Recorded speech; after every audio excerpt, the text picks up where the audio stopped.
ছোটবেলায় মেয়েটি তার মাকে জিজ্ঞাসা করেছিল, মা, আমার স্বাধীনতা কোথায়? মা তখন হাসি মুখে বলেছিলেন, এখন তো তুই বাবা মায়ের ঘরে থাকিস, বিয়ে হয়ে গেলে নিজের ঘর যখন হবে তখন যা ইচ্ছে তাই করবি, তখন বুঝবি স্বাধীনতার মানে কি। দিন কেটে গেল, বিয়েও হয়ে গেল। এক ভোরবেলা জানলার ধারে বসে মেয়েটি তার স্বামীকে জিজ্ঞাসা করেছিল, মেয়েদের কি সত্যিই স্বাধীনতা বলতে কিছু থাকে না? একটু নিজের মতো করে বেঁচে থাকার অধিকার নেই?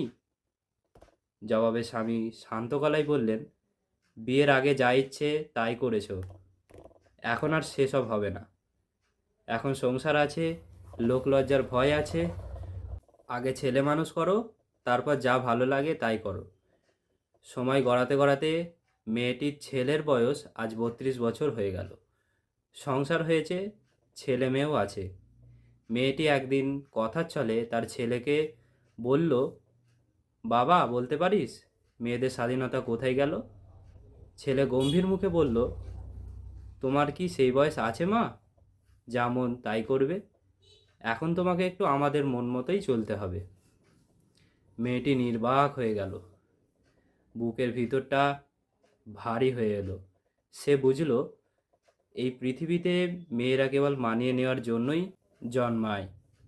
তারা নিজের মুখ আহ্লাদ গুটিয়ে রেখে ঘর বাঁচাতে, সম্পর্ক বাঁচাতে, সমাজের মুখ রক্ষা করতে করতে আস্তে আস্তে মরে যায়, বেঁচে থেকেও মরে যায়। স্বাধীনতা তাদের হাতে কখনোই আসে না। এক জীবনের বিনিময়ে কেবল অন্যের চাওয়াগুলোই পূরণ করে যেতে হয়।